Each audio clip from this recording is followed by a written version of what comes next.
everybody. What is up? It is your girl EJ, and we are here to talk about the Prime Original Them. So I hope y'all are ready. This is part 2. We're gonna be talking about episodes 5 through 8, and y'all already know I gotta bring the crew on. I got my girl Tamika's Den is in the building. What's up, boo? How Hey, are you? what's going on? I'm good. Good, good. And you already know, gotta have my girl Moochie in the building. Hey, boo. Hey y'all, what's up? Okay. And you already know my brother from another mother, my boy. Hey, Jay. Yeah, what's up, ladies? It's been a minute. I know. What's good, bro? What's good? What's good? Thanks for the invite. Of course, of course. You're welcome. And then y'all already know we got Candy Love is in the building. Hey, girl. Hey. I didn't think I was gonna make it, but I'm here. What That's up? what's up.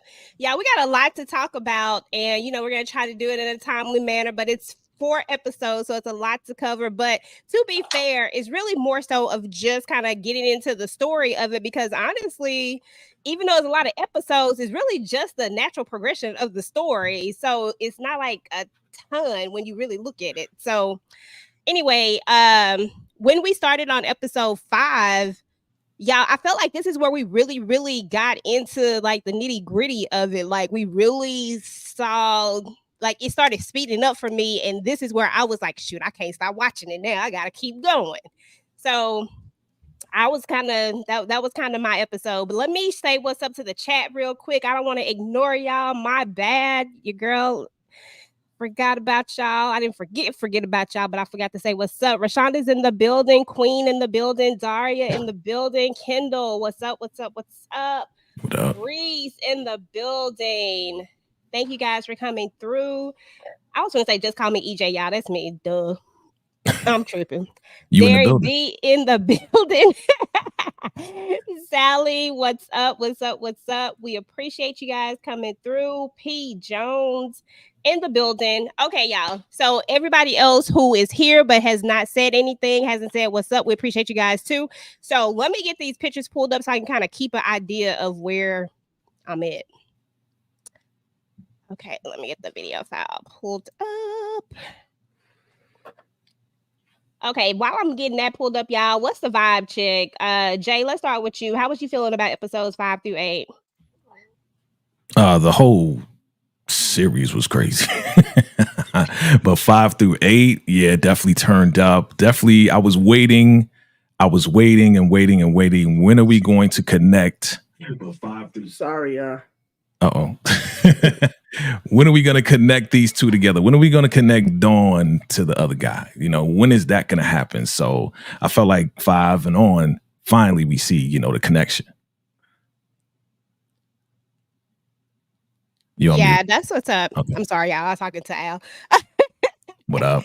He was trying to make sure he trying to make sure his wife was cooled off and everything. Because I guess I look hot. No, I really am hot. That's a good husband right there. Salute. Yeah, he is. He You look is. hot. HAWT. So no, I completely agree, because I remember when Tamika and Tika and I were, and I think Moochie when I were talking about this, I said something along, because I hadn't looked at episodes 5 through 8 yet. I had only made it up to episode 4, and I said, Okay. man, it would be crazy if they sisters and brothers.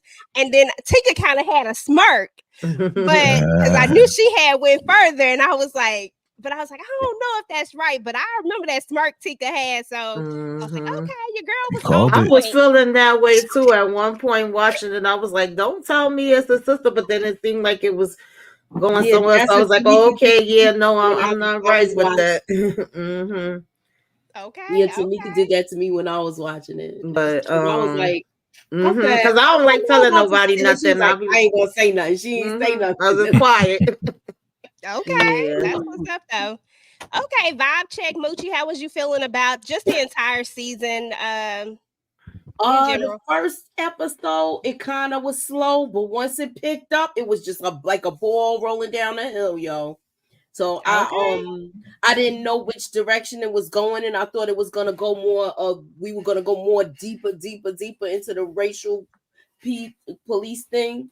but it kind of did. But I thought it was going to get worse than what it was. Okay. That's what's up. I mean, I had to really go back. I ain't even gonna lie, I had to go back and remember what happened in the first season, because by the time we get towards the end of it, I was thinking I would not need to know nothing from the first, because I couldn't remember anything. And so I was like, oh man, this is good. Then we get to the end. I said, oh dang, now I gotta go remember what happened, because I just remember bits and pieces. Candy Love, vibe check. How was you feeling about this? Because I know you didn't want to watch nothing scary, as you say, with 2 auras. But how was you feeling? So of course, I don't like scary movies. I thought this was going to be something very scary and gruesome and guts and blood, and I thought that's what it's going to be. But it was more of a psychological thriller, and I was cool with that. So of course I watched all 8 episodes in one day, because the trailer took me on a roller coaster ride, and I'm like, okay, I'm gonna go ahead and ride this thing on out. And I enjoyed it. Like Jay, I was waiting for something to happen, more so with I'm gonna call him Jeffrey Dahmer, Jesus. Ember, what's his name? Edmund, child. I gave him a whole nother name. I was waiting on something more to happen with him, but it's not how they wrote it, as Tamika would say. But I mean, I enjoyed it. It just didn't do what I thought it was going to do. But overall, it was, it was good. I watched all 8 episodes, so yeah. Okay, that's what's up. What's up, Struggle? What's up, Miss Tyra? Oh Lord. What's name? Bree said I haven't watched season 2 yet because I'm still recovering from season 1. Okay, Right. let me tell you. Yeah, I couldn't do season 1. Oh no. Okay, But I did love season 2. I did love season 2 because you really didn't have to watch season 1 until the very end. It's like, oh, yeah, because I have been telling people continuously, one thing I like about it is an anthology series, and you don't have to see the first part in order to be able to get into the second part. I guess you can still get away with it because they kind of give you a flashback. But when we got to that ending part, I was like, I didn't see that coming. And I think that if you did see season 1, then you gonna have that more of an aha moment, or like, oh wow. But for me, I did not like, I can't say I didn't, well, yeah, I will say that I didn't like 5 through 8 as much as I liked 1 through 4. I felt like yeah, I felt completely different than y'all. I felt like it was going at a certain pace with 1 through 4, and then maybe somewhere through 6 and 7, I was like kind of going, what? Felt like we was kind of jumping around. Maybe some things could have been shorter, some things could have been longer. And this season was 8, whereas the first season was 10. So I don't know. Maybe I just want to be greedy and I wanted some more stuff to be in there. Could have been that too, but I do like the fact that they covered like the racism, the sexism, the trauma, the child generational curses. Like they went there. They definitely covered broad spectrum and in a different way, an original way. So I still like that aspect of it. Definitely. Absolutely. And I was watching somebody review, because I don't really like to watch people reviews before I do my own, but it was like a non-spoiler review, and they were saying they wasn't familiar with Luke James, that this was their first time seeing him. And I was like, wow, I didn't think about people that may not know him. I think he's gonna have some new fan base that's going to start following him now and wanting to see the other work. But for those of us that do know him already, we're going to be looking forward to more. And I still feel like he deserves some damn awards. Absolutely. Shout out to Luke James, man. Like, he did his thing. And this one, he really stretched the boundaries, like on all levels. I've never seen him like this before. We usually see him as the smooth guy, in Empire, whatever, Stars or whatever. And then we see him in The Chi, right? So we know him as Trey. But this was like, he went somewhere else. He was out of space with this. Yeah, absolutely. Yeah, we know that he can play any role. Okay. Yeah, he can play any role. He showed so much range with this. He did. Absolutely agree with you, Moochie. Yeah, he showed a lot of range with this. And I ain't even gonna lie, y'all. Like I told y'all last week or last Sunday, I don't know how I'm gonna look at Trig, aka Victor, the same anymore. Like I'm just gonna be looking at him and being like, You gonna wait for him to come out with a costume, with a clown costume or something? Looking crazy. Well, the last time we saw him, we did put like a hoodie on, right? You remember that? Well, so yeah, I mean, ready to go back to the street. Go back to Trig. We'll see. Okay, y'all. So let's pick up on episode 5. So our boy has already spiraled out of control. He's devolved at this point, and he already has this thing where he feels invisible. He wants to be seen. And when the cops tell you that you are nobody after you just pretended to have been a can I say, I'm gonna say SK, to have pretended to be a SK, now you are really, you really going. So now you like, I'm gonna go do it then. I'm gonna go do it. And who do he go to? His little friend, his one that was laughing at him. So that's where we left off at, with him breaking the stuff, and all that stuff. And now he gotta actually get rid of the body. So Tamika, I want to start with you. I want you to kind of walk us through this scene of what's happening with our little friend here. And what you thought about it. The disrespect of them playing one of my favorite gospel songs and having the church scene and then going back and forth to this. That was intense. And also the freaking soundtrack and the sound, whoever was doing the sounds. Oh man. Yeah, they did they did the amazing job. Amazing job. But yeah, him begging. I thought he was going like not do it for a minute. He told him, please, I'll do anything. But no. Edmund said, I ain't got time for it. That's it. It's a wrap. I was like, damn. Then I said, well, we ain't even going to like bury the body, nothing. We just leaving it there and leaving the shovel next to it. Okay. I guess he kind of went into shock a little bit. I don't know. Maybe realized like, damn, I really just did that. Yeah. Okay.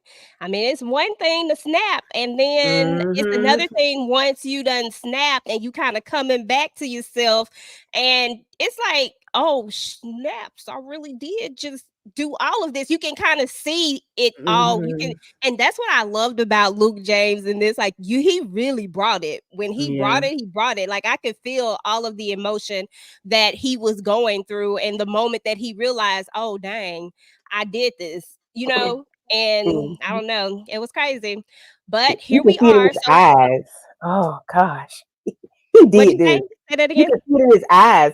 He did this. He played this part to the T. Like, oh my gosh. He was not Luke James. He was really Edmund. Like, yeah, he was in that. He did this. I wonder if it's gonna be one of these parts where he probably need therapy after this. I can see what he is playing. Yeah. I mean, wasn't it you or Tamika that was telling me, or was it Tika? Yeah, I was saying that when we was last up here. Some actors, they gotta like literally go and go through this whole thing after they play these roles. Yeah, a dark place to bring this out. Yeah.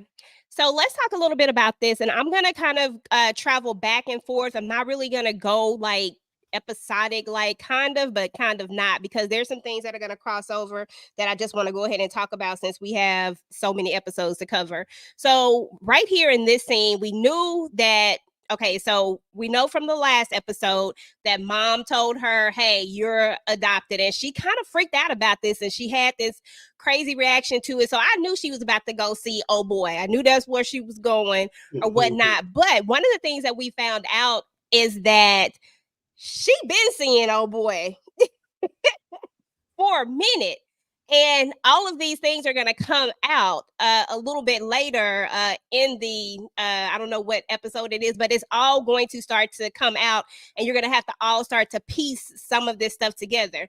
Now, Jay, I want to ask you something. Did you figure out that we were in two different times initially? When did it come to revelation for you that we were in two different times?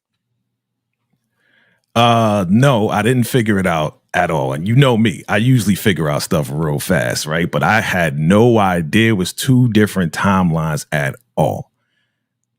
Didn't catch it. Did not catch it. I mean, I was focused on her, what she was going through, and what she was going through as far as finding out that information.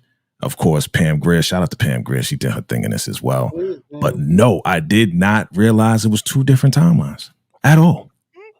Okay, me either. I didn't. Did anybody figure out that it was 2 different timelines before you actually were presented with it, before it was in your face? Did anybody else pick that up? I did not. I did not pick it up. I was confused when he went to her house, and I'm like, okay, well, he married somebody that looked just like her. I was like, huh? Hold a minute. Is she a cop too? I didn't realize, it was too that just threw me. I'm like, hold a minute. Yeah, it threw me off. What was you finna say? Yeah, I didn't catch it at all. When he was knocking at the door, I'm like, oh God, he going there. But then when she opened up the door and it was her son, I was like, wait, huh? Like, and then, of course we got the flashback, and then you realize, I'm like, oh, they got me there. Shout out to Little Marvin on this, though. Shout out to Little Marvin on this. Yeah. Amazing. I'm sorry, Mucci. Who was her son? You talking about the character's name, or the person, like the person who played him? Yeah, I think his real name is Joshua. Because I was trying to figure out who you were saying. I don't know if he's played anything else, but I think his real name is Joshua something, if I'm not mistaken. I've seen him in something else, but I thought Jay knew his name. I'm sorry. Oh no, he was saying Little Marvin. That's the one that made it. Yeah, that's the executive, the writer, Little Marvin. Yeah. Oh yeah. Yeah. So is this still Jordan Peele's thing though? Is it still his or no? I didn't know he didn't he do the first one? I didn't know he had anything to do with this. No. I don't think he had anything. But he has to do with the first one. Jordan Peele had to do with the other movie. And when we saw them, one that's similar to this, but Us. You talking about Us? That's what you. It was Us. Yeah. Okay, Us. so them is not even Jordan Peele either. Oh no. It's Little Marvin. It's kind of like right one after the other. Yeah. We thought it was Jordan Peele though. We thought it was because Us was so great and crazy too. Us, them, nope. Yeah, okay. And they are kind of in the same, lane. Horror. Okay, y'all. So let's talk about Diaz. So here, after all the things, she looked like she got a hangover, but Diaz had some information, and I felt like he wanted to tell her something that he just wasn't telling her, and it didn't feel like she was really, really giving him the opportunity, which we noticed about this character. She don't really give people the opportunity to give up the details. She wanted to go straight to what you got, yada yada. You know what I'm saying? Like, it was just a lot. So anyway, y'all, we're gonna go. Let's talk about this scene. Mucci, you want to talk about the scene where we get to the house of another case that is similar to they're going to check out another lead, and so they're headed over here and just talk about what goes down here and what you think and all that good stuff. Well, they were saying that this boy was possessed, but he seemed like he's having the same situation that her son is gonna get into. Like, but nobody sees it but him, and it's kind of scary. I thought it was at first I thought it was her brother at first. You talking about her? Yeah, because remember he was going around wherever she was, he would end up. So I was like, I wonder if that was some. It looked like the house at first that they was at the first time, but then when he explained that it was a totally different situation, and they didn't want her there. Yeah. What did you think about the fact that the redhead man, like, I mean, we're talking about different demographics at this point, y'all. Like, Tamika, we're talking about someone that's not in the African-American community. Like, we done crossed over to a whole different demographic, and it got my head to spin. And I was like, okay, so what? Because at first, you don't want to. I was like, okay, I know it got something to do with supernatural, but at the same time, I thought it was a real person too. You know what I'm saying? Like, I'm thinking both ways. Yeah. I figured it was like a combination, but we definitely see that these cases, all seem to have similar things. Even when she went to, I can't remember if it was Korean or whatever, the twin girls, and it was like everybody is saying this redhead, person, and now this particular family is feeling like he's possessed. They don't trust the police. They definitely kept showing how, whether it was black, no matter what it was, Hispanic, Asian, whatever, nobody wanted really the police to be around. And in this particular case, they was like, this is for, him to be like an exorcist. We need the church to come in and he need to be prayed over. This ain't a job for no police. I ain't got nothing to do with this. But of course, she didn't really understand that. Whereas her partner kind of had a better understanding. He was like, yeah, that is something that they would do. And once the little boy said, the man with the red hair, and that he was standing where she stood, she like, okay, let's come back later and kind of check this out. I'm like, oh Lord, I was waiting to see what they was going to find. Okay, absolutely. So Jay, as we move on to dude has just, committed his first real deal situation, right? He's trying to I was like, where you finna go, bro? I'm still trying to figure out where he getting his money from. Never mind. I was trying to figure out like how you getting away. You ain't got no job. Like these are all the things running through my mind. Like where are you finna go? What is really going on with this whole situation? But let's talk about this right here because he gets a phone call, right? And it's the phone call that he's been waiting on. Kind of walk us through this scene and what you was thinking. We kind of touched on it earlier. Yeah, from what I remember, again, it's been a minute. I did binge it. So he caught his first body and he gets the phone call. Is this a phone call where he gets the call back? Or is this the call about his sister? Yeah. So he's about to, and this is her house. So this right. is Yeah. I was wondering how he was going to let her know, but he never did. And I'm like, why didn't you just say, listen, you're just my sister. You know what I'm saying? Listen, I'm here for this reason because, we've been separated. Why didn't he just explain that?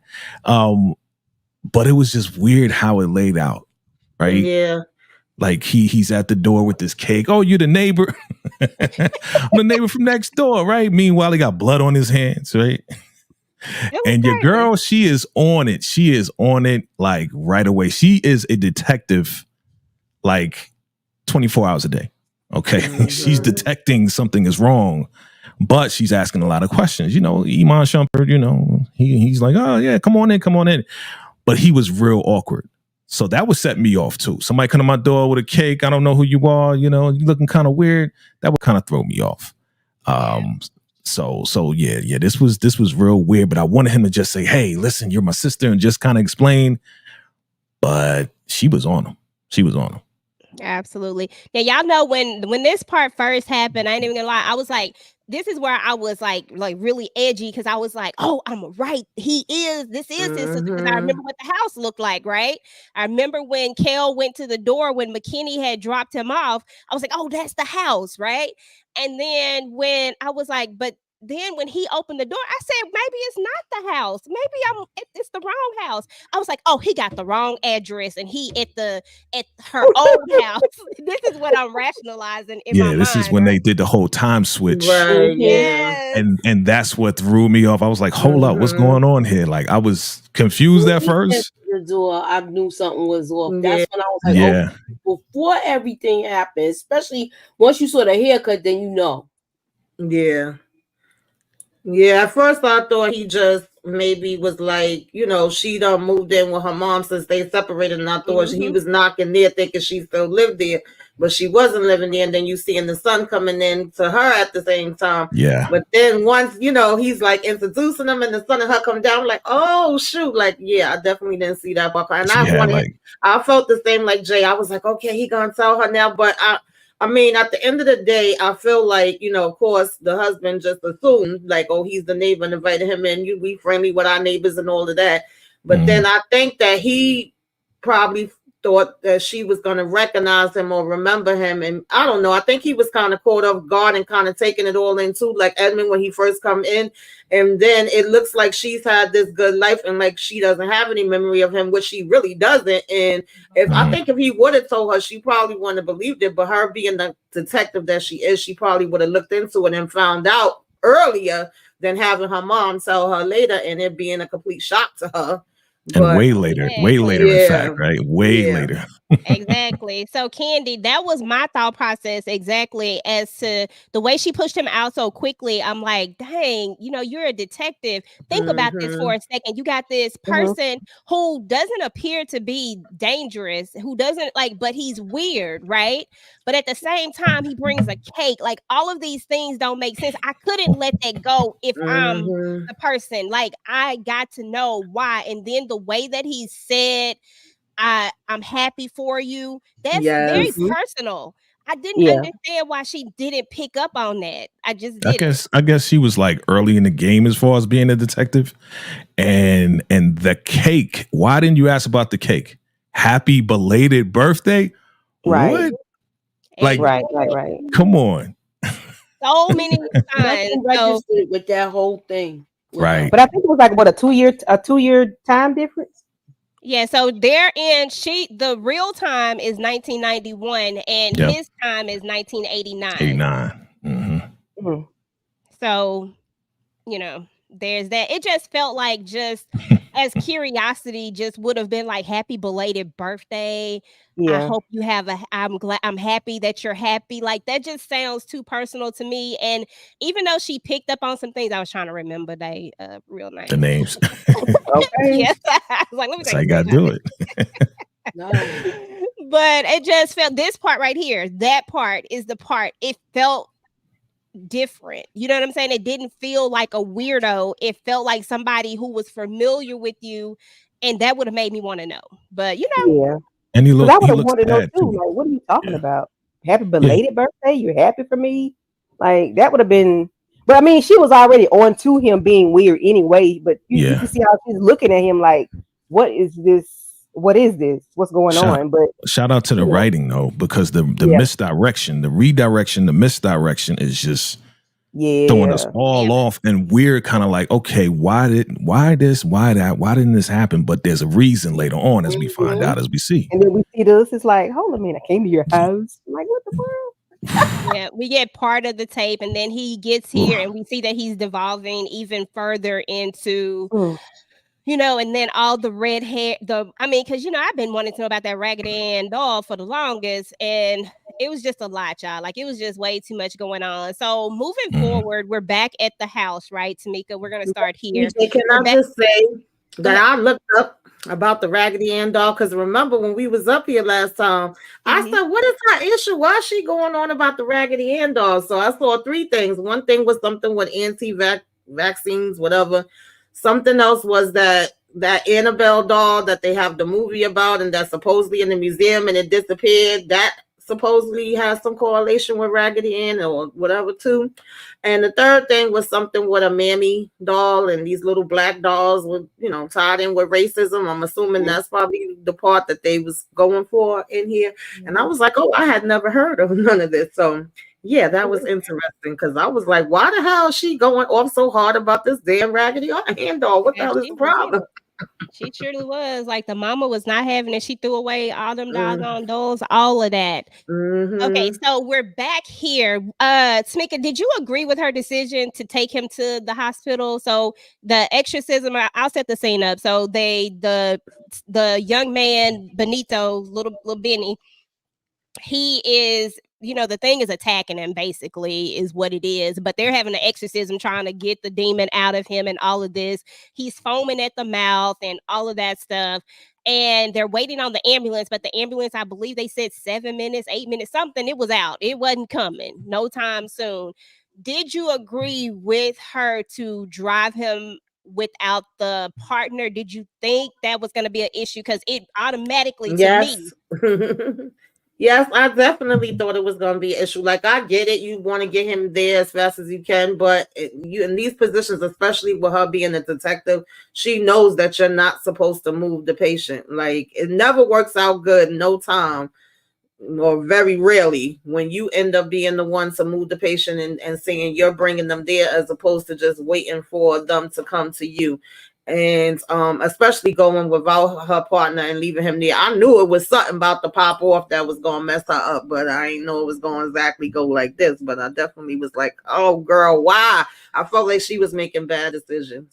Yep, exactly. Moochie, and on the way over there, this little, I'm gonna call it a connection because I don't know what to call it. Something was going on with him. Look at her fingers. It was like, you know how that bone stuff happening. Like, oh man, it was a lot, and there she was right there, and it was nothing, and she saw it with her own eyes. There was nothing there. It was just happening. There's no way that anybody's going to believe that story. But let's move to the next scene, which is where I call it the arrest. They didn't really arrest her, but they kind of arrested her. They was questioning. They had her interrogating her. They detained her. They detained her. Yes. They detained her. Yeah, and they was enjoying it. It was that same a-hole cop that she had to deal with. Oh, I was so disgusted. Can I say something? Can I say something real quick? When they were talking about the guy with the red hair, I thought it was him. I thought it was him. Thank you. You took the words out of my mouth. I thought it was the cop because, like, he is the most racist, the most, like, the worst dude going against her. And we could tell, we as a people, we know what we see when we see it. You know what I mean? So when they said the guy with the red hair, I automatically thought it was him. I really did. I ain't gonna lie. I went there too. I was like, but then I started having the same questions. How he been in these bodies then? But I was like, he got about 100 of them with him. I said, maybe it's like a group of them. Like I'm, like really trying to figure it out. I thought it was that group that when she rolled up on them. Right. I thought it was that, and then at first I said, oh, they pinning this whole thing on her. And then I was like, well, is the other guy doing it? That's when I was kind of lost. Yeah, I think everybody thought it was McKinley. Kendall said she thought it was McKinley too. Yeah. So, it is what it is. So, Moochie, let's talk about this. First of all, Kel is so unconcerned about everything. He just don't be paying attention. He be in his music. I get that he's a teenager. I really do. But still, everything he don't pay attention to hardly anything because he's so consumed with like music and just doing teenage stuff, I guess, to the point where he misses the fact about the arrest, so he doesn't see it. So literally he walks into a situation not knowing. Can you kind of talk me through that scene when he gets to school? And because I'm gonna skip to that because I'm gonna go ahead and talk about him when he gets to school and the little girl goes off on him. I'm trying to see if I can find it somewhere in here. And that was the only girl he really talked to like that. He that was, to me, that was kind of like his only friend. But when she was like, your mom's a cop and she's a blah blah, And I was like, dag, now he has really nobody. And I just thought about the thing where she said, if you stop doing these things in this order, then you'll find out if something messes up. Do you remember? Because he had to have everything in order, because if one thing is wrong, something happens with his day. And I was like, dang. So now he's going to really think it's that. Yeah, this scene kind of pissed me off. I didn't like it because I felt like she should have been able to pick up on the fact that he didn't know about this. It's not that he's trying to keep a daggone secret from you or whatever. He's looking shocked and wondering why the hell everybody looking at him and you over here, oh, your mama's this and that and walking away. I was like, girl, bye, get the hell out of here. Okay. And I'm just like, wrap somebody up, boy. Exactly. And Candy, if you're somebody's friend, this isn't the reaction that you have anyway. You would have been more along the lines like, you could have told me about this. How you doing? How you dealing with it? What are you even doing? Exactly. Like, yeah. Those would have been the questions, not how she reacted. It was just the wrong reaction. That's not no friend I would want. Say it like that, because I want the type of friend that no matter what it is, even if I'm wrong, the first thing you're going to ask me is, am I okay? and then you can get in my ass. But then you're gonna ask me, am I okay first? Pause. Right. Did he? Man. But let's go back for a second. Had the conversation alone, like she blew him up in the hallway and all of that. Yeah. Yeah, she should have put him to the side or something, right? Yeah. Yes, that is Sax in the background. Sax was up in the building. Shout out to Sax. Shout out to old Sax, still being a jerk. Okay, he does it well, so well. He just plays that part so good. Candy, let's talk about this scene right here with the mom and the lady that she's working for. Just kind of talk us through what happened there. Oh my Lord. So of course we know she doesn't like the the Raggedy Ann dolls, or in Ann or Andy. So she threw them away earlier. I don't know what episode it was, but the lady brought them out and was like, "This is we make money off of these. Like, this is money you're throwing away." I forgot how much money she said it was, but she's trying to let her know that, hey, this is a Black community. This is not. We don't dabble in this right here. Like, I don't know what it is about it. I think Tamika mentioned it earlier. If she did, I can't remember what it was about the dolls, but she didn't want them in around her, or she didn't want to sell them to our people. But of course, she's pushing it off, and they don't know any better. They don't know to care or to learn how certain things work with us. And of course, she is losing her job because she just chose not to sell that particular item in the store. And I thought it was sad that the lady would treat her that way and not try to learn what's going on with these. But I mean, I thought it was trifling and low down. She's been with you for 10 years, I think she said. And she just, like, well, I can do this, run the store by myself. And I'm like, well, damn, okay. All right. But can somebody please tell me, why did she have her arm under the blade, maybe episode 2 or 3 or something, when she saw that doll before she threw him away? Why did she have her wrist under that blade, like she was getting ready to chop her hand off? Girl, I don't even remember that part, so I can't even. That was too long ago in my mind. For real? I mean, y'all don't remember? Tamika, there was a few times that she was about to cut herself, but I guess it all correlated with all the other stuff that was going on, where they was hearing noises and the lights was flickering off and on. It was like it started out subtle, and then it just kept advancing and getting bigger and bigger. And even though I agree with Candy on some aspects as far as this with her and the lady, this even I even was like, oh wow, with this, because when we initially saw her, I was thinking she owned this shop and the lady would come in and help her. But then come to find out, this is the lady's shop and she's been working for her. So at the end of the day, you can't take it upon yourself to throw people products in the trash. And I don't know, maybe it just seemed random to the lady, like, what's going on with you lately? It's been stuff happening with you that don't usually be happening all this other time you've been working here. But I did feel like they could have came to, some kind of agreement with it being that long and her not usually having problems where it didn't have to go the way that it went, I don't know. But I was like, oh, she's the owner. I didn't realize she was either until, they said it. She knew what time it was, though. She knew what time it was. Like as we find out, right? If we're talking about 5 through 8, as we find out, exactly, there was a point where both of the twins were with her and she sent him back. Yeah. So she probably was experiencing some crazy paranoid psychological stuff going on. So it had to do with the Raggedy Ann and Andy. So once she saw that, it was like, oh, this ain't gonna happen again. Let me throw this out real quick, even though it ain't mine, even though it's a job. And we didn't know that at that time. That's why I was like, "But what the hell is going on? That she doing all of this about?" But earlier in the episodes, we did see strange stuff going on with her that she did notice. Yes.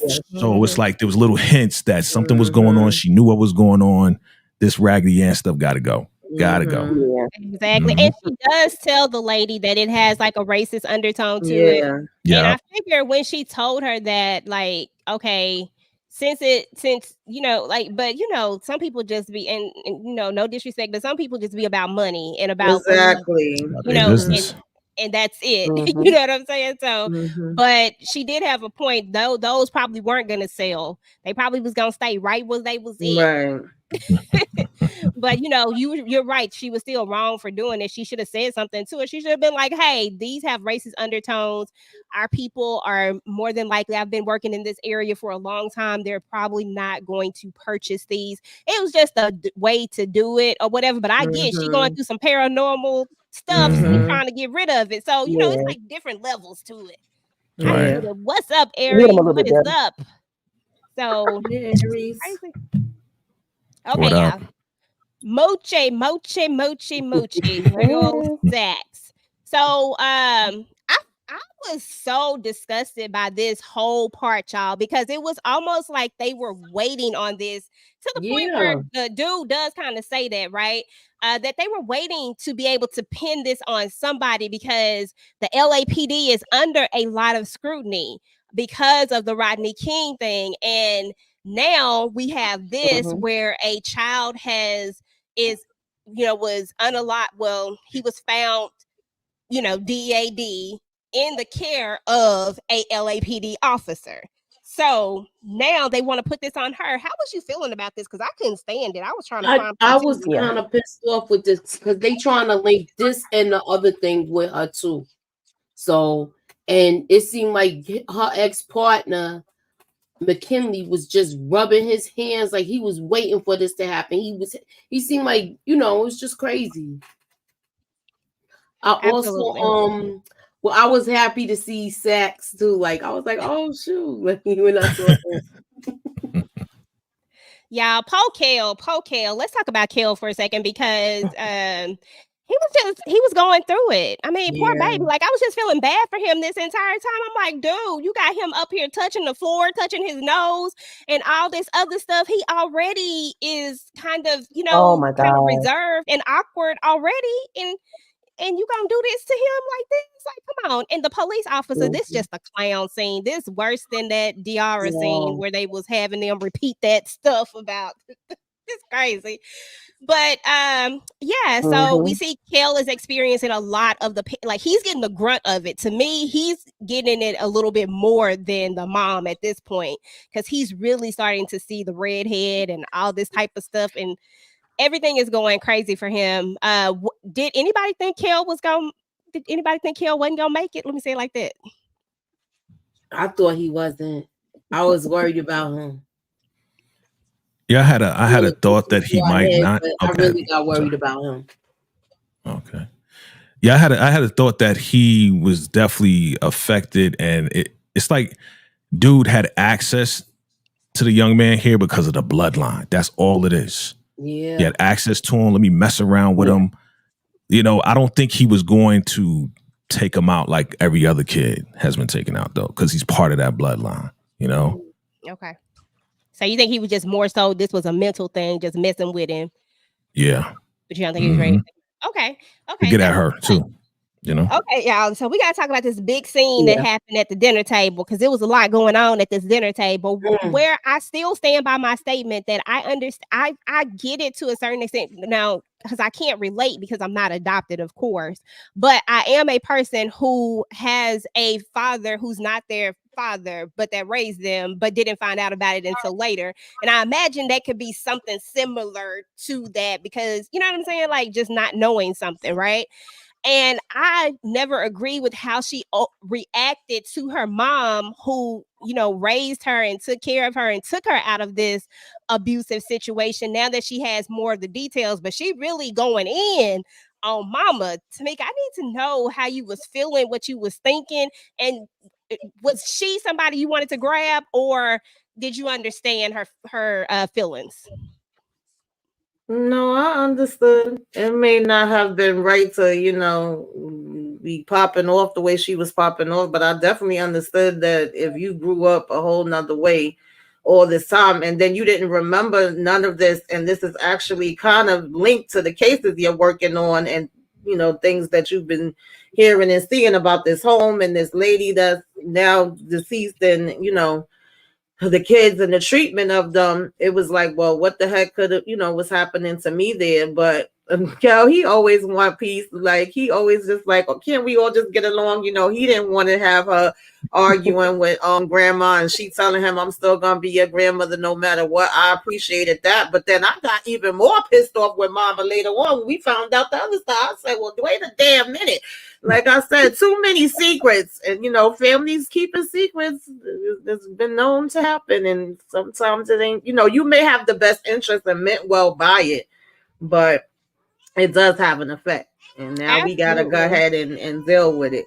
Absolutely. And I think I was just more so on the point of her, the way she reacted initially. And this is before we really get into all the stuff that's really tying back into it. Because when mama initially tells her, she goes straight off. I mean, she just kind of had this reaction. But then in this moment, she go off. And I know a lot of it had to do with everything that she just went through, because you're a police officer and they just treated you like a straight up common criminal. Like, seriously, that has to have affected her. But Moochie, the way Kel then talks to her the same way that she just talked to her mama. Can we talk about it? What? Which one we talk about when he was like, you not hardly here? And then when she brought up the two, he said on Nicole. He brought up the two. Yes. And he was like, I know why you like going there. Because you like that big dude. Woo! He didn't say that part yet, but he does. Like he was just rude. He said, you wasn't here for me. You're not here for anybody. You make everybody leave. You made dad leave. And then he said, you wasn't even here. You made him leave. Because you always at work. Kel goes in on his mom, and it felt, I said, dang, you just went in on your mama, and Kel just went in on you, because here we are, you weren't there for him, but Kel apparently knows something, and we don't know what Kel knows just yet. Yeah, because he ain't said it all the way just yet, but you know that he knows something, that he somehow figured out something. Jay, talk about just talk about the thing that we talked about. Give us your perspective, and then Candy, you give us your perspective, and then we'll move on. Can you hear me? Yes, sir. All right. So I understand her reaction totally, because when she was in whatever courtroom and she was answering questions and they were leading her to the point of her kind of knowing that she was actually adopted before she really found out.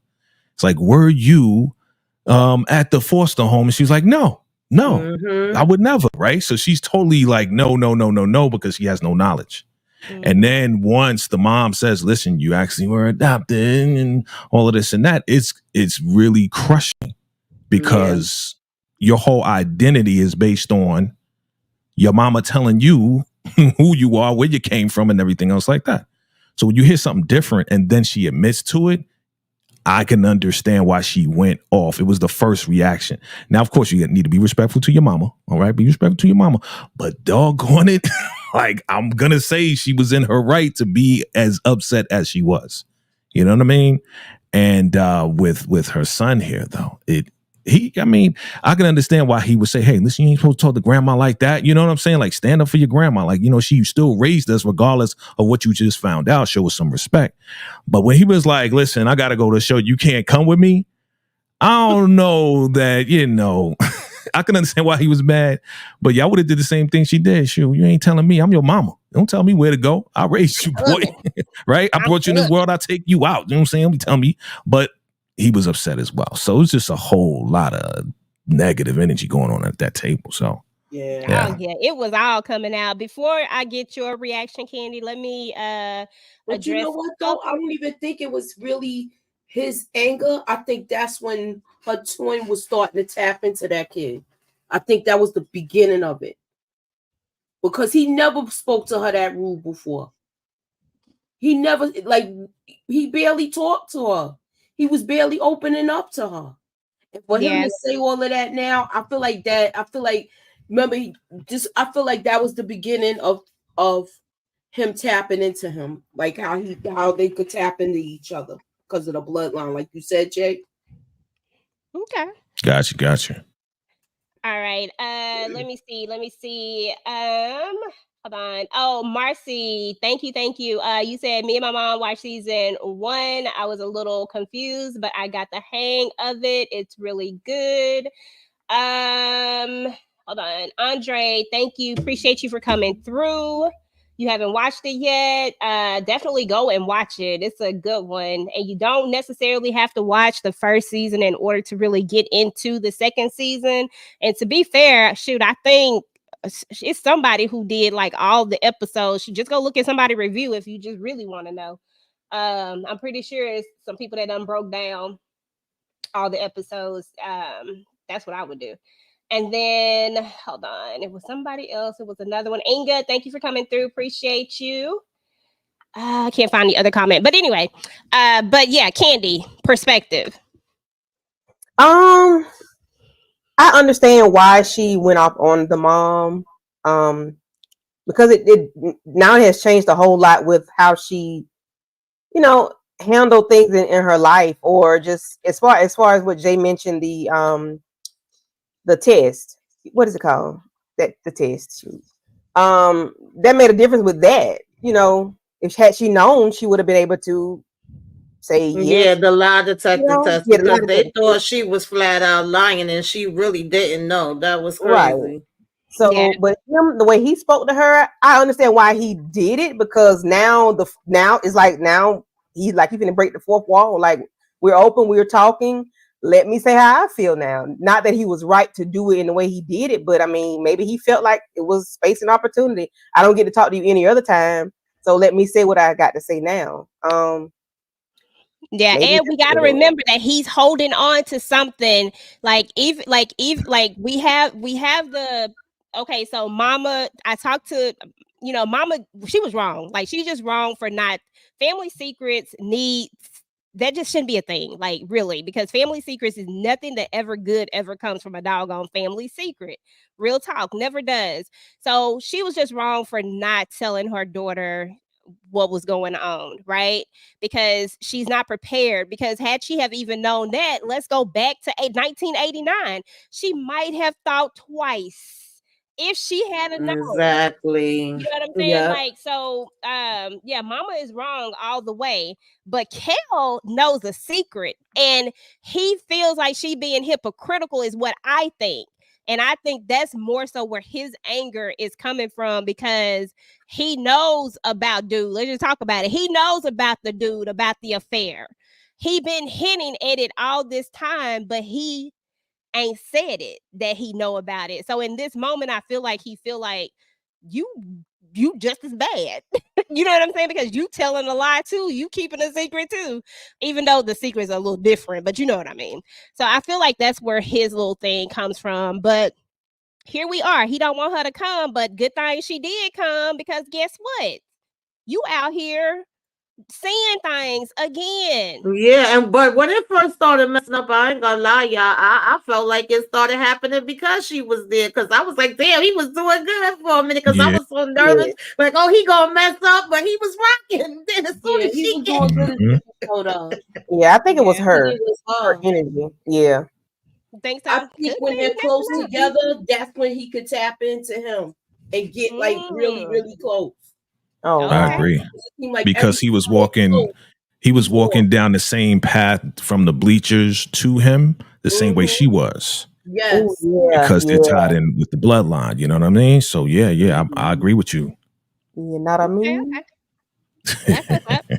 Some kind of way he able to tap into him, because I mean, he did it at the school. He does it this random. I don't know. It's weird, but when she shows up, he really get nervous. All these things started happening. He started foaming at the mouth. I was like, man, if he started crackling like in the doggone, what up?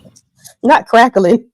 I feel bad when they started pushing him, though, because they was already getting on him, like, you better not mess up and stuff. Yeah. Like, can't believe you. They probably already care for him anyway because of what his mom did. But also they know that he was that too. Yeah. Because he has a condition.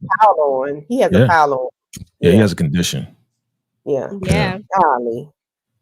Okay, y'all. So okay, Crazy. redhead dude. We done saw the redhead dude. Mama come save him. Okay, let's talk about the next thing. Let's move on to Mama.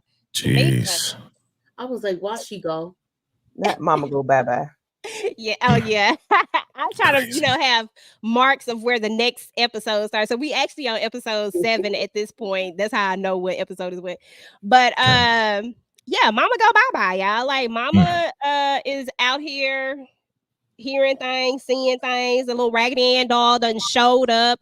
Kale seeing things. He done had to take his hair down. Like it's a lot going on. But that soup scene, Tamika, what in the world? Listen, when they showed her making the soup, and then she coming walking down to bring the soup, but then we see Grandma coming from around the corner at the same time. I said, "Oh hell to the no!" Now we're gonna have different people in different parts of the house at the same person, but different. You know what I mean? Yeah. I said, "Oh no!" And then he, come on, don't you want some soup? Eat that soup. I was like, "Oh, soup." I said, "Well, damn, that was rude." Okay. I said, all righty then. I loved it though. I love it. I love horror, so I loved it. You know what I mean? Yeah. It's funny to me. You know what I'm saying? So yeah. This right here, this picture, y'all, was so funny to me. Don't Kale just look like he done been through the damn ringer, y'all? Look, he do. I was like, this poor child. He's a kid. Yeah. He has. He's been going through it before this even started. Kale said, he said, I can't handle no more of this. And ain't no way I would have stayed with Grandma, y'all. After she just he said, get her the hell out of here, get that soup out of here. Ain't no way in the world. So then Grandma go and see some stuff, and she like somebody in the house. So now Dawn is having to get the blicky and go around trying to, find whatever's in the house. Well, first of all, I'm coming with you, Mama, because I'm not staying with Grandma, because you saw what just happened the last time Grandma was in there. Hell to the now.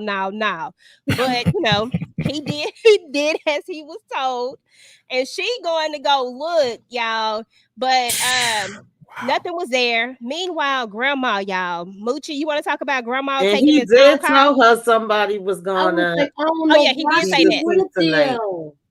Yeah, he said somebody gonna go. She went here. Because at this point she knew. She put the two and two together. Like, why go? Yeah.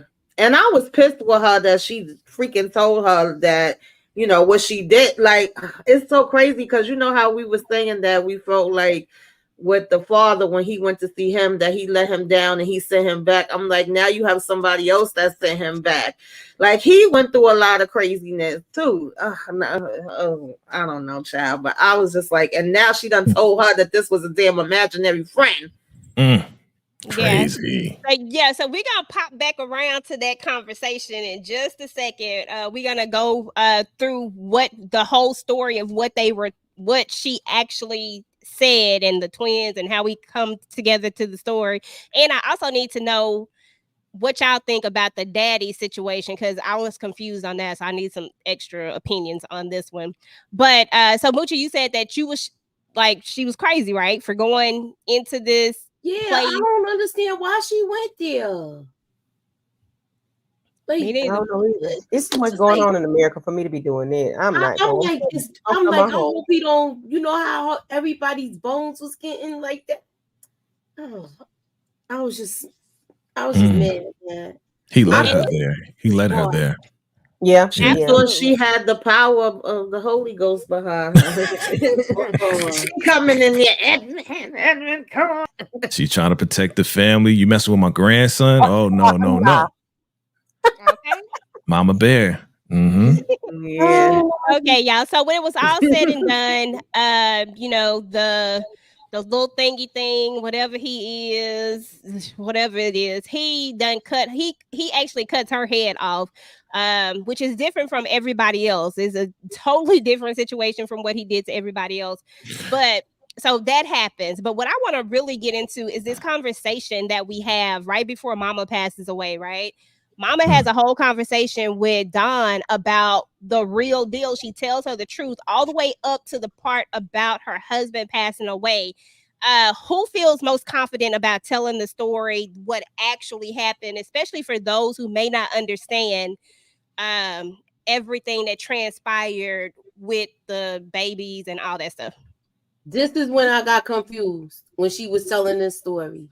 Because then I had to be like, I had to just go back and watch it again to get it like that. So okay, Tamika, Jay, either one of y'all confident with telling the whole shebang? Go ahead, to be honest, for me, I felt like Mama was slacking with this story. This story didn't make no sense for me. I know she said what I heard her say was, y'all was freaking frack. We had both of y'all. We loved y'all, but your brother would not put down that damn doll. He, refused to stop playing with it. I threw it away. I got him some beautiful black dolls. Who don't like beautiful black dolls? And he still came back and had the damn doll again. It sounded to me like she was very upset that he liked this damn doll. But not only that, one day she takes her for a walk in the park and she leaves him home with Daddy. And when she come back, Daddy is now deceased on the floor and he's sitting there holding his pills in his hand. And she was like, I know I shouldn't have blamed him. I know I shouldn't have felt the way about him. But after that, it got to just be too hard. And I was like, I can only take care of one of y'all. And I took him back. And you would cry nonstop. And I didn't know what else to do. So I started telling you that he was your imaginary friend. I was just like, I know, Mama, there's something missing in this story, Mama. That just ain't adding up for me. Oh, child. And I didn't remember the story. I didn't remember. Thank you for explaining that, because I didn't even remember that part. But looking at the image that you had, if you go back a little bit with him on the floor, Daddy on the floor and all this and that, I automatically popped in my head that Edmund did that to Daddy, and that's how he really died. Because I didn't even remember that story that you just said. Yeah. He was playing with the pills, they say. I'm like, yeah, she said he was holding the pills. She was alluding to. I think she was blaming him for it, but that's a pretty good point. That is a child-proof bottle, and that little man probably couldn't open the bottle because when the thing is coming, because remember, she keeps having these issues with her hands, right? Right. She has issues with her hands, and then she saw the pills on the floor, which led her to the box, which was in correlation with the whole her adopting them and having the stuff from the mother in the box. So I'm assuming, like she said, she didn't want to blame him. It's like he's a little boy, but at the same time, I guess she couldn't look at him the same, and maybe that was just the icing on the cake because she wasn't already feeling him from the damn dolls. Child, that wasn't good enough for me, Mama. Talking about I had to take him back. I was like, what? I mean, you think a young kid killed your husband? You going to send somebody back? Somebody got to go. You know what I mean? I looked at it like she blamed him for it. You know what I'm saying? Like she knew it was wrong to do so, but she still did internally anyway because he couldn't get the pill bottle open, which signifies why his spirit thingy tells her to open the pill bottle, but yet she can't. Exactly.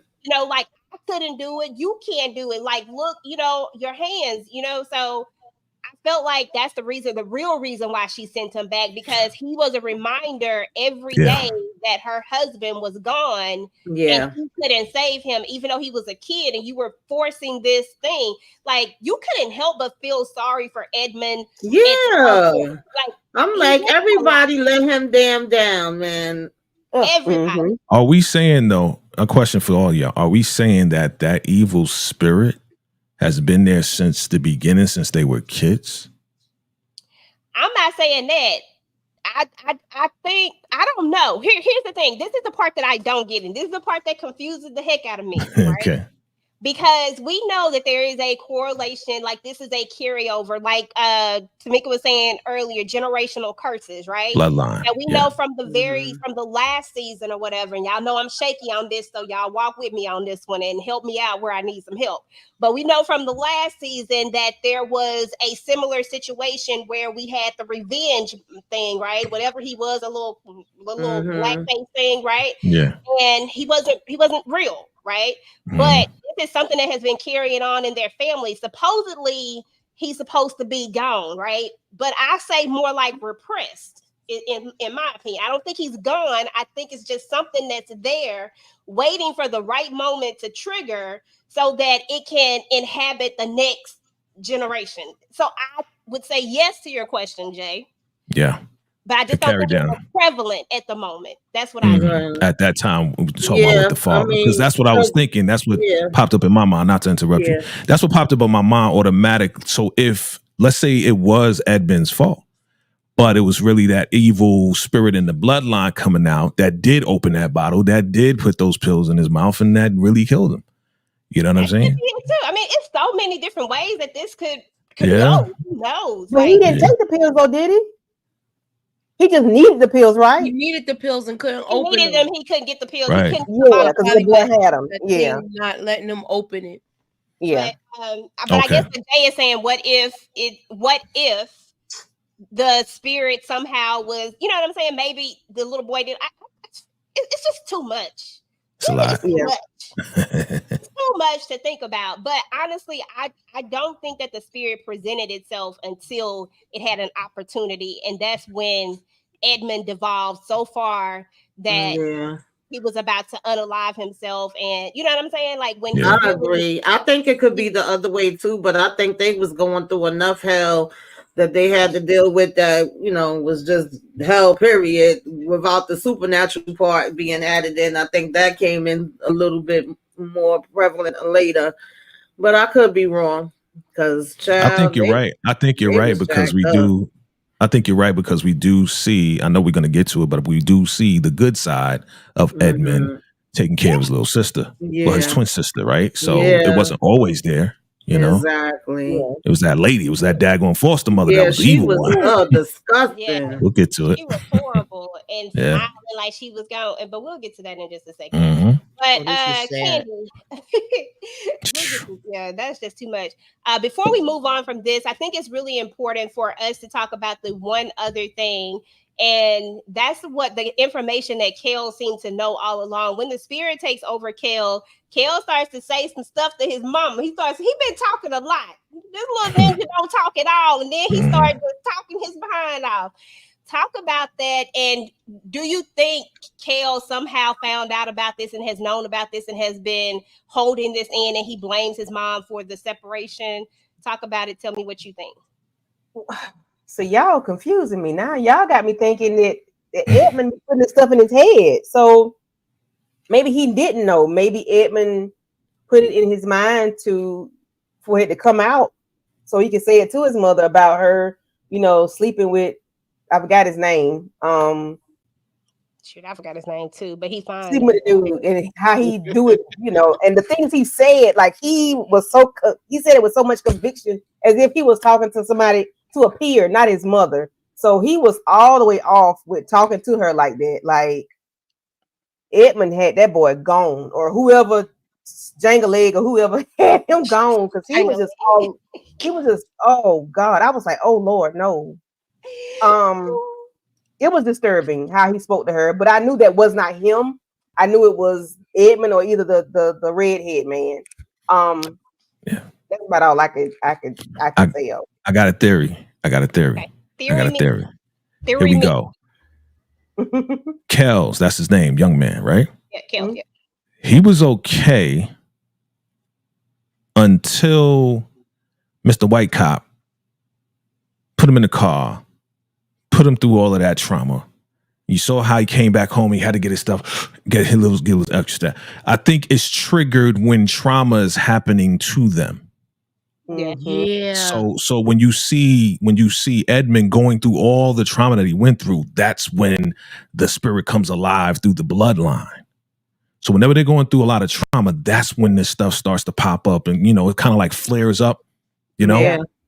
Yeah, I agree with that, because the more traumatic things that happen, the more intense and the more they started seeing it. It started out subtle in the beginning.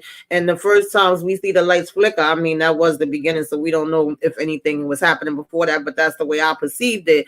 It's after she goes to the house and sees the house and is starting the case. And then, you know, he thinking it's his mother turning off and on the lights. He's saying, I'm coming, and she ain't even near.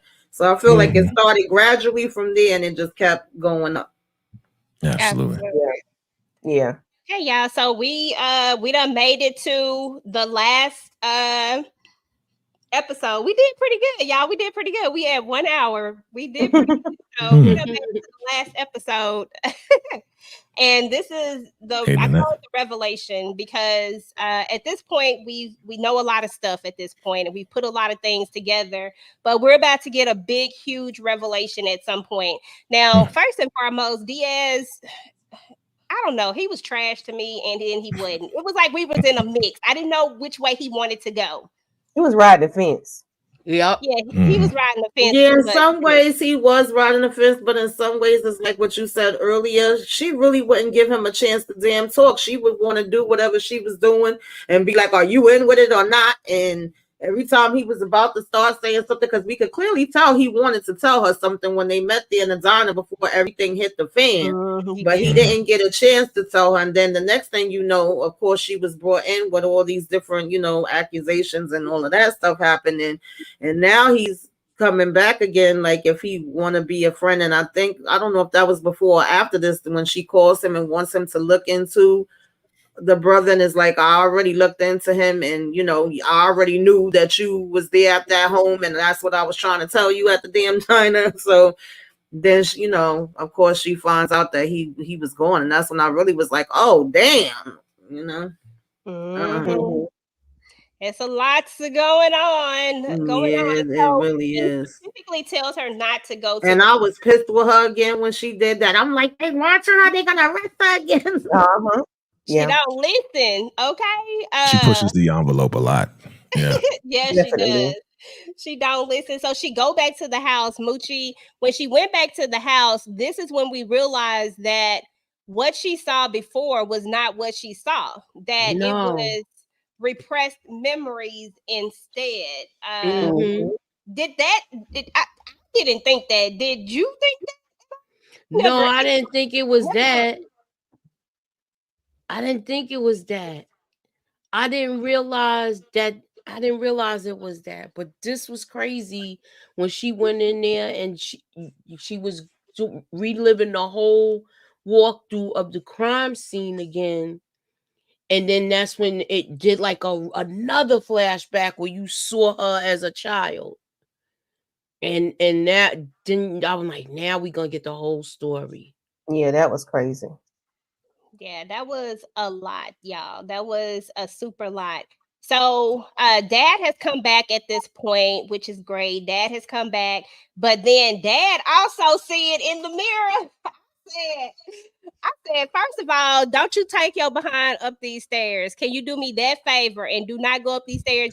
At the later part when he hears something and then he take his butt up. Yeah. I was screaming at the TV, y'all. I'm like, if you don't take me too. If you don't run, ninja, run. Okay, y'all. So I'm sorry. When I saw him, that triggered that thought. But anyway, let's talk about this conversation. Jay, I want to talk about this conversation, or not conversation, this tape rather, that, and I guess he's talking to himself, or he's talking to the tape, or he's talking to her rather. So I guess it is a conversation. And this is a moment that we've seen before, but now we get to see the full thing where he had just came from, well, I don't know if he just came, but he had seen his sister, right? And he's making this tape, and you can tell that this is probably the moment he decided that he was done, that he was about to just take his life and go on, because he's telling her,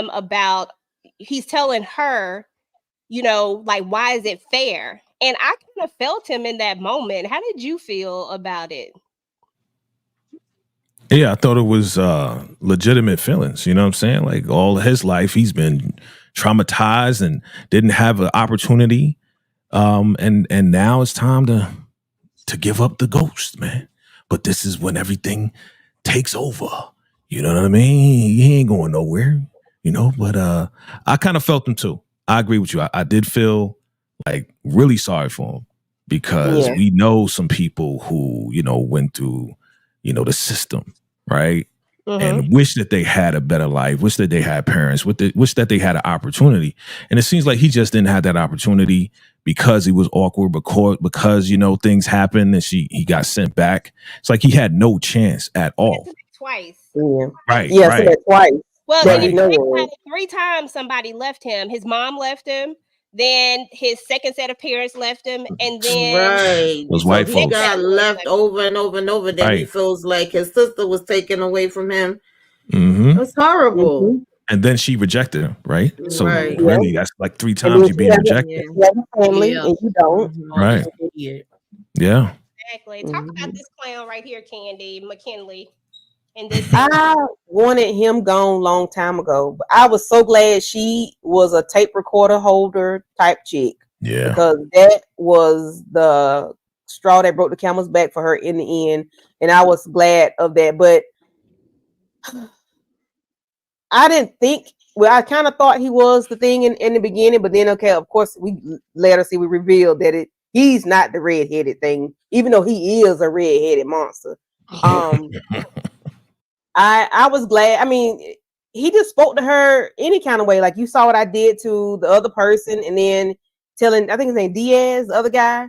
Mm-hmm. You know, he's trying to tell him, like, don't do this. And then he, you know, pops him. You know, I didn't like him. I guess he didn't like us. He didn't like colored people. He was racist. Bottom line. He was racist. Period. Yeah. And then it was the Rodney King time frame. So, of course, you know, that didn't make it any better. And it was all ugly. He was ugly from the beginning. I didn't like him, but I was glad he got what he got. And I'm glad she was able to record and have her second piece on her as well. I was glad she was smart. Exactly. Yeah, I wanted Edmund to pop out from somewhere and snap his neck. That's what I thought was going to happen. I said, now, Edmund, this one you need to come out. No, I thought that was going to happen too. I wanted him to take him out so bad. I wanted him to be bent up like a pretzel, yo. I was thinking that for a minute. Holy Spirit, activate. Yeah, but at first I was happy that Diaz was there so he could be a witness, and then I was hoping Diaz would, you know, end up like defending her or whatever. But then when he got, I was like, oh Lord, they both gonna be out of here. Yeah, and ain't nobody gonna be able to tell the story. Yeah. Helio line behind, but you know what's interesting is that even though I would have loved for Edmund's spirit person to pop out and grab him, but it feels like the spirit person only either acts in revenge or is something similar that leads her to something. So, you know, unfortunately, he didn't fall into the piece of the puzzle, but I wish he had her. To be honest, but you know, just so he can see what it felt like and see, you know, like what you're accusing her of. Like he was always off the mark anyway. Like a human being can't do half the stuff they do. Now I know we saw Edmund break a leg, but even he couldn't break it the way that, you know what I'm saying? It looked armed when he tried to do it. It just don't work. And the way they question her about the little boy, like, what the hell y'all talking about? How I do that? And I just, I didn't like none of it. Yeah, but I'm glad she was a tape recorder. They're just hungry to solve a case, and of course, put it on either the black or the brown. That's all it was. Yeah, absolutely. So back here, Tamika, we back at the house, and we are back at, you know, supernatural stuff happening again. And once again, I don't know why he ran to the danger. I run away from danger. I don't run to danger. Yeah, I don't know either. They should have got up that damn house, and then he had the nerve to be walking up there with that knife. I said, that ain't gonna do nothing. Exactly. But I want you to talk about the because we're gonna bring this to a close, and I want you to talk about the story. I feel like you'll be the person that can really give us the imagery of this final story as to young Edmund and how we got from where we're at, like the final piece of the puzzle. And then anybody else who wants to talk about it will go after Tamika. Yeah, I actually liked how they did this scene because, you know, like y'all mentioned earlier, her coming to the realization that I wasn't seeing the things that were actually here at the crime scene. It was repressed memories that was coming back to me. And then her seeing him small. Of course, at this point, he done took Kel, so she got to go here to the damn house and try to get him back. And, you know, seeing him be small and going into the different things of how abusive this lady was, her chasing them around and, you know, blaming them, saying, why y'all doing this to me? And, you know, obviously beating them, locking them in daggone boxes and small spaces with no air, all kind of crazy stuff. That was just ridiculous. And him telling her, this is our hiding space. This is where we could be safe. She's not going to get you here. Him literally putting a damn straw through to help her breathe. I was like, what the hell? And then her being, you know, inside of it, literally feeling like she's living it over again. And, you know, this spirit basically feeling like now we could be together again, and we can go on together. You can be with me now, even though you couldn't be with me the last time. And also her seeing when her mom first came and dropped them off, and then realizing that this is the little, I don't remember her name, but it's been a long time since season 1, and I never was able to go back and watch it. But the girl from season 1, that she's giving them up because she thinks that's the best thing to do. She's saying that she wants to give them up for them to have a better life, because she doesn't want the things that she went through to be passed down, to her kids. So she thinks she's actually doing what's in the best interest, but in all actuality, this is where the generational curses and family trauma and all of that come in, because it still ended up getting them. I mean, she had no way of knowing that. Thank you, Kendall Emery. Yeah. And her leaving the Raggedy Ann dolls with them, and that's why he so much holds on to that. Oh, it was just so deep and so sad. I felt so bad, like dag. And then her crying like, Mama, no. Yeah, she really feels like she's in the moment, reliving it all over again. I was like, little did she know she was leaving them with a damn monster. Yeah, their last name I believe is Emery, but I think that one of them name is Ruby and the other is Gracie, and then their family name is Emery. Okay, yes. Yeah, that was deep. That was definitely deep. I didn't see that part coming at all. Neither did I. That was well done. That was well done, because I wondered how they would spin the block on it, and I was like, because at first I really thought that there was going to be no correlation, right? And then when they did that, I was like, baby, I sat up because I was laying back on my bed. Once they showed her and they start doing those flashbacks, I said, oh. Who got her pregnant? She said the father left her. I know she said that, but I was like, I wonder if it was from like, because remember, I had to stop watching it, so I didn't even get through the first season. She got pregnant by the blackface. No, I don't think so.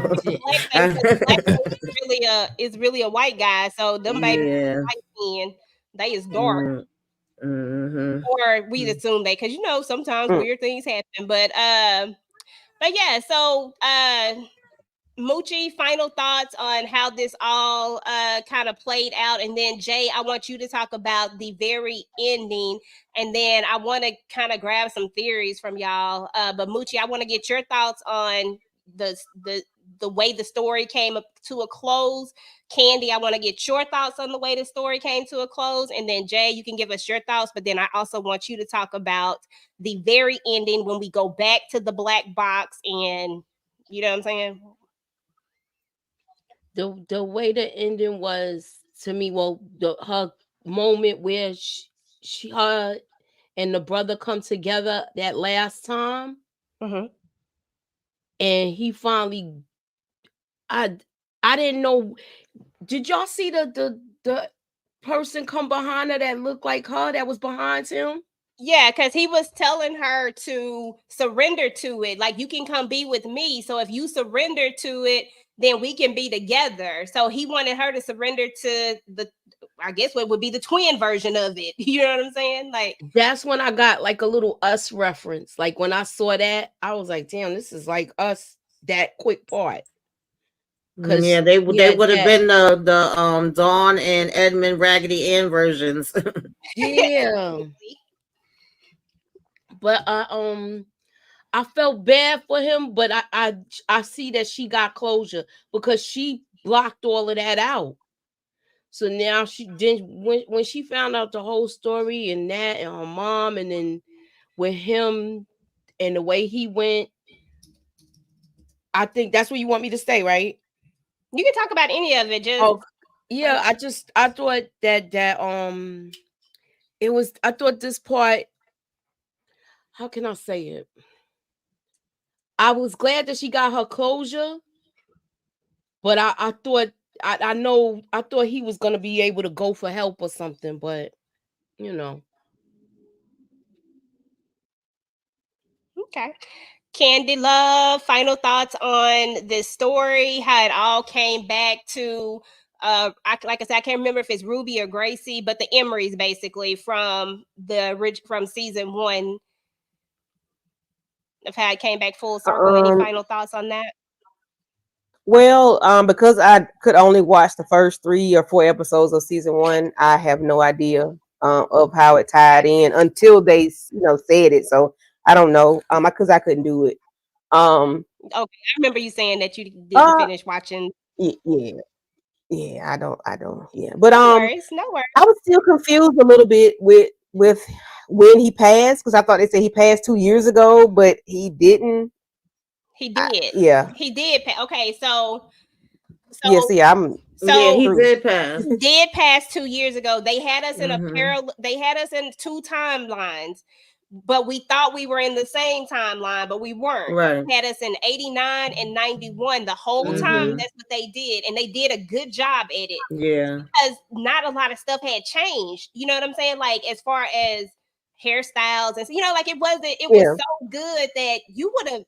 I don't know nobody that has yet to say that they figured that out.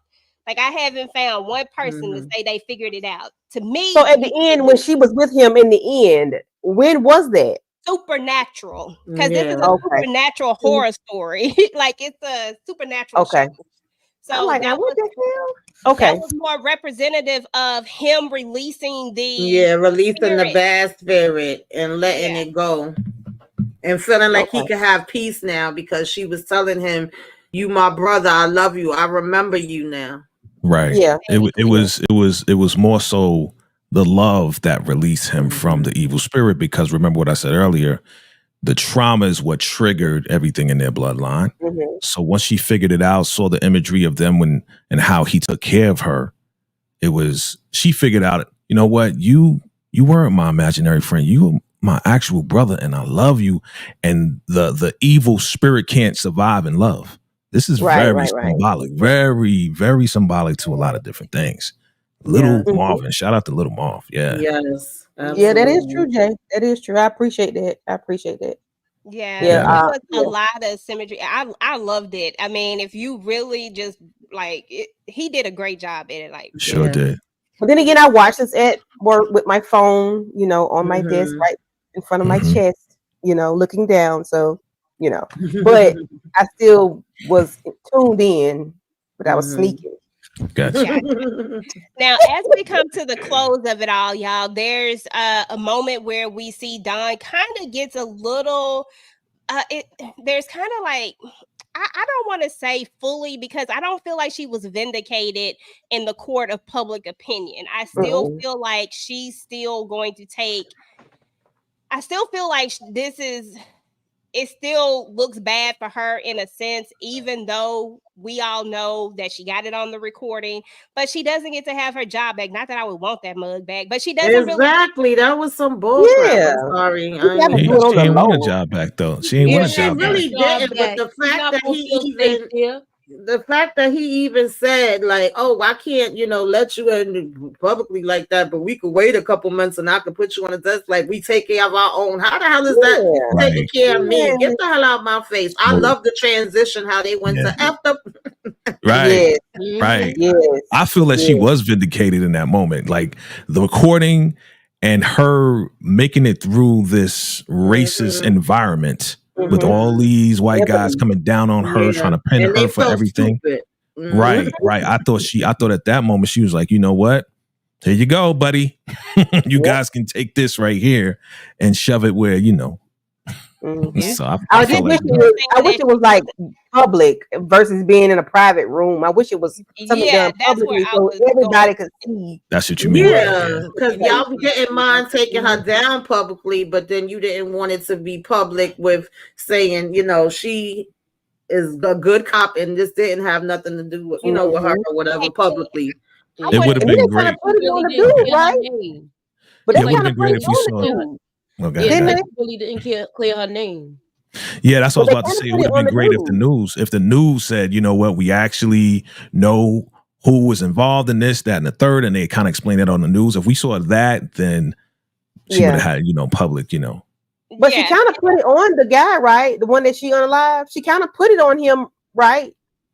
Or did I catch it wrong? Yeah, it is on him. It is on him because Diaz testified and said that she did all of the things, and it was him. So she said, if you're asking me if it's going to stop now, yes, it is. He said he basically was put as the red-haired man, but still, y'all was not trying to go public with her part. Yeah, right.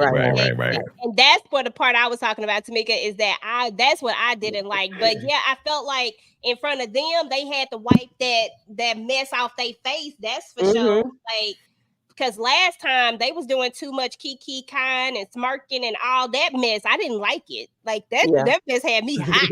But again, this is a testament. This is a testament to how they do.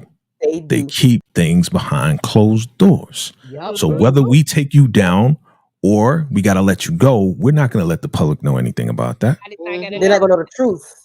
Right. The public is never going to know the truth. This is it's already done. You know, once it's done, it's done. You really can't, you know, can't really correct something that was already tarnished. Your name is already tarnished. Right. But that would have helped out a little bit for the ones that would care. For the people that would care, it would her reputation, right? For her reputation. Yeah, within the Black community, I feel like the Black community would have definitely accepted it and been like, okay, sister was vindicated. She didn't do none of this stuff. Forget what the other ones think. That's the only ones I really care about because they really had her looking crazy out in here in front of her own community when that's right, Kendall. A good cop and trying to do the right things, you know, doing it for the right reasons. And that's, you know, you don't always get that. And it was just a lot. It lets you know, I'm sorry. It just lets you know exactly what we know today, that they don't care about us and never did. Absolutely. Yep. Hey. Okay, Jay. You about to bring us on to a close, bro, because man, listen, I did see the entire season one time. I never went back. Okay. I was like, this is crazy. I'm good. You know what I'm saying? I watched it at night. I was okay. But when this dude came back, I was like, oh shoot. That just let me know that it ain't over. It's not over. There has to be a season 3 with this guy. Yeah, I was thinking in season 3 now, Cal grown with his kids. Like, what's gonna happen? What's going on? Right. And Kendall mentioned it in the comments that Dawn played Lucky in season 1. So yes. And that's her grandmother, right? Or her great grandmother? That's her grandmother, right? So when she pulled it out from that black box, she pulled out the picture of them when they were babies, and then she saw underneath the entire season 1 family. Yeah, entire family. Yes. Just for reference, y'all, that picture is the one with their son, and that's where everything kind of began in season 1. I had to do a little bit of research. That's where everything kind of began with season 1, is that there was a traumatic experience. Exactly. That was too traumatic for me. That's why I couldn't deal with it. That episode 5. Yep. There was a traumatic experience that happened to the mom, and then the child was unalived, and that's where the big thing happened. So in this picture, because my husband kept saying, "Who is this baby?" I was like, "Baby, y'all remember the season?" I'm acting like I remember. I'm like, "You don't remember season 1?"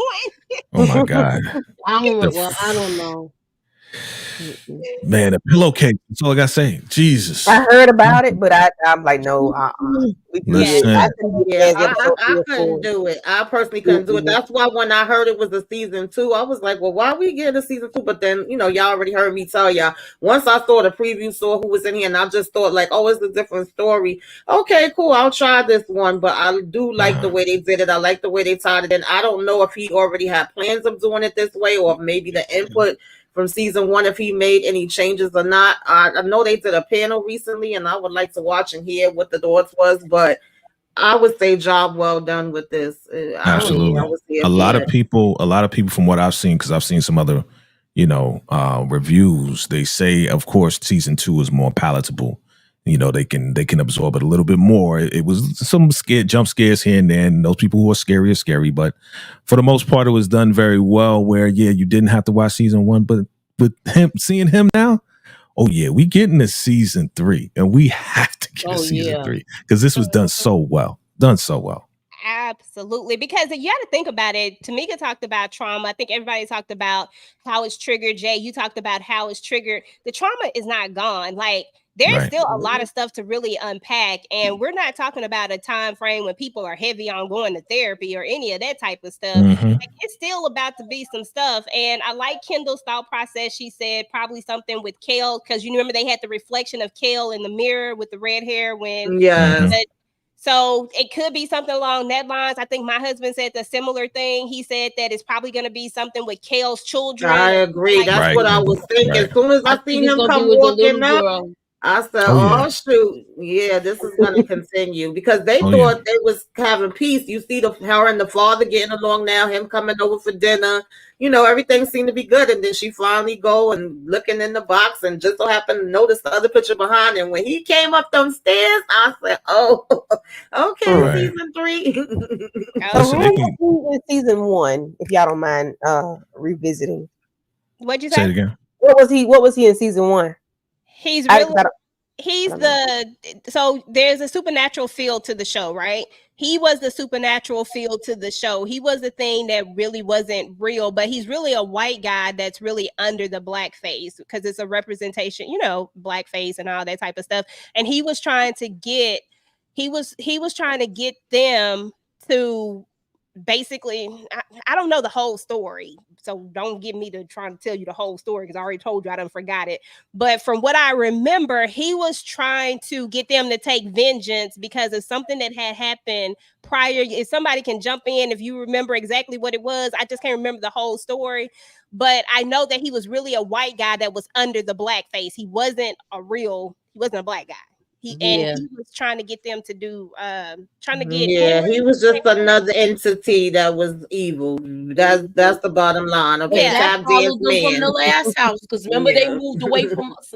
The mother's family. Tap dance man, that's his name. The tap dance man. Yeah. I couldn't think of what his name I don't remember it all, but what comes to my mind is that every time they were going through some racial slur or racial event, this guy would come out to try to provoke them to do something crazy to get them back. That's what's coming to my mind. Like, okay, all right, it's time. What you gonna do? It's like he was trying to provoke revenge. Exactly. It's like he was trying to provoke. It's like, revenge. this is how they see us. And you know that, so what you gonna do now? Exactly. And the crazy part about it was that that was the big hoo-ha, was the fact that he was really a white guy trying to perpetuate this, trying to force them to do this, because it wasn't even, you know what I'm saying, when it all came down to it. It was so weird. But like I said, that was a hard season to really watch. And honestly, I didn't let that stuff live in my memory. I ain't even gonna lie to y'all. Like, just enough to get through this review, but not enough to really go. I'm just keeping it real. Like, I really forgot this season. I tried to forget it real quickly because it was a lot. But I did forget it. I never watched it again. I never looked at it again either. I just went and read some few things. I was like, I just need to know a couple of things to get through this live, and that's it, just in case this question come up. But that's it. But I didn't really do a whole revisit. But Candy, I know you look at Mo channel. I think Mo has all he has all of them. Yes, you can check out his reviews, and Mo be, he be step by step breaking it all the way down. So you can check those out, and it without having to look at it and know what it was. You know what I'm saying? So do that. But anyway, y'all, we got through it. 1 hour and 37 minutes, y'all. All right. Thank y'all for entertaining us for this long. We went through 4 episodes. I think that we did a darn good job. You know what I'm saying? With 5 people on a panel. Yes, we did that. All right, y'all. Let's talk about what's going on your channel. Start with Candy, Jay, Moochie, then Tamika. You up first, Candy. So I am I have you can hear me? Yep. Can you hear me? Okay. Yeah. I have a Aries and I are dropping a video tomorrow at 2:30. We did a pre-record, so we minded somebody else's business. We going to court, and it's very crazy. So I need you all to tap in and tune in at 2:30 tomorrow, Eastern Standard Time. to help us with that. And we did another video. We did some videos on Saturday, and then Inga and I are doing Love and Marriage Huntsville on Sunday at 6 o'clock. So please tap into that. Even if you are or not, just come in, throw some flames up in the sky, as Tamika would say, hit the like button on that. So that's all I have right now. Just trying to do something, get something done until the shot comes. All right. Well, good. You're doing a great job. I just want to let you know you're doing a very good job. Mm-hmm. All right, Jay, what you got going on, sir? All right. Well, again, thank you for the invite. Always a pleasure with the ladies. You know how we do. So tomorrow we are going to be getting into we're starting a 5-part series, myself and Assy from My Sweet Perspective, a 5-part series leading up to Power Book 2 Ghosts. So we're going to be breaking down, the different families and, the past, the present, and what we see as far as the future of the Tejadas and Tariq and everybody else. So, definitely check us out on that. We're going to do that every Wednesday.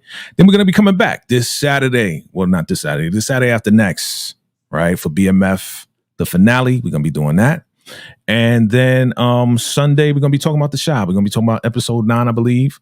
And we're going to be doing some things leading up to the Shah as well. So look out for all of that. Definitely hit that subscribe button, hit that like button, hit that notification bell.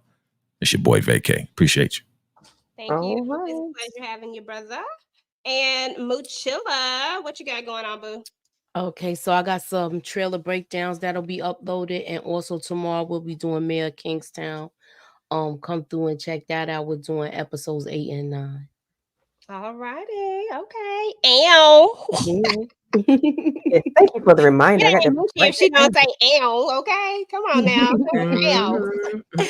Tamika, my girl, the hardest working woman in these YouTube streets, is back in these streets, y'all. What you got going on? What do I have going on? Thursday night is movie night with the ladies, so we will be discussing Shirley.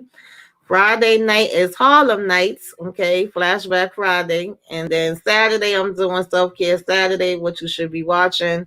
Monday, it's maybe going down with Blood In, Blood Out, Mafia Monday. So y'all check that out. And if y'all didn't see our throwback movie, we did do the throwback movie. What was it, Moochie? We did the throwback movie, Let's Do It Again. That was Sunday. Let's Do It Again. On Sunday, we did that. If y'all missed it, check it out. Y'all did something yesterday too, right? Yes, we did. Road to Prediction yesterday. Yeah. That I need to watch. I had no idea what that was. Okay, that's what's up. Okay, y'all. So for your girl, of course, movie night with the ladies. Y'all already know, going down tomorrow, Thursday. Tamika will be hosting. Make sure y'all watch Shirley. I just finished up Diara from Detroit. That's finished up. If you didn't get a chance to check that live out, check that out. I do have a video that's coming up that's going to explain the entire storyline from beginning to end as to what happened with little Deontay, just for some extra content. I also just dropped my trailer reactions. I'm going to be doing a lot more trailer reactions. So I dropped my trailer reactions for Bridgerton. I have one coming up for The Chi, and I have one coming up for the Donald Sterling movie. I think it's called Clipped, if I'm not mistaken. Something like that. Yes. That looks like it's going to be good. Yeah. Coming out. And then I should maybe this week. I gotta wait till I get a little piece. I'm waiting on one little piece. I think somebody's gonna have it to me by tomorrow, and then y'all will get my new segment, which is called TV Junkie Therapy Sessions, where I just take some of these TV characters to my personal therapy and, to tell them what I think and tell them what's going on. But that should be dropping sometime this week. If it don't drop this week, it'll definitely drop next week. So anyway, y'all, that's all I have going on. I want to thank everybody on the panel. Thank everybody out in the chat. Kendall, always a pleasure. You always coming through. Marcy, appreciate you. Daria came through. Froggy came through. Net came through. Queen was in the building. Derry B, Inga came through. Monique 69 Ways, and everybody else that came through. We appreciate you guys, and we about to get up out of here. And until next time, guys. Peace. Salute.